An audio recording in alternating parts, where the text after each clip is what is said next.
ايه يا ماما نور اللي بتعملي ده؟ بعيد. بتعيدي ازاي يعني؟ زي ما انت شايف، انا قاعده لوحدي، مفيش حد معايا. اه. فكرت ليله العيد نزلت اشتريت لحمه العيد. انا شايف سودان العيد مش لحمة العيد.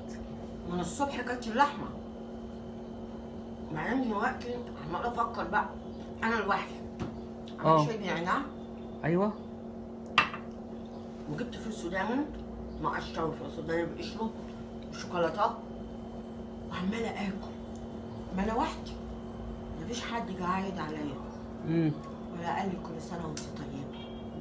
قلت لها بقى فكرت في ايه؟ تشتري المقلة. لا، احاول يعني. انا زعلانه، ما حدش جه يعاك عليا ولا يقول لي كل سنه وانت طيبه. فقلت استمتع انا بالعيد، احاول يعني، امم. واعمل اجواء العيد كده، واقعد اكل فول سوداني وشوكولاتات وحاجات. وعملت كده. بس السوداني بقشر وغير قشر اهوت. مم. ده ايه ده؟ الراجل جايبها كده ولا ايه؟ مم. الراجل مديهولك كده؟ مم.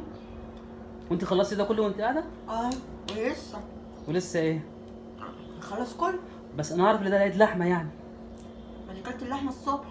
كلها؟ لا، لسه في لحمه كتير. اه. بحاول اعمل اجواء العيد بصراحه. لوحدك؟ مم. امم. بس نفسي احس بالسعاده والفرحه. امم.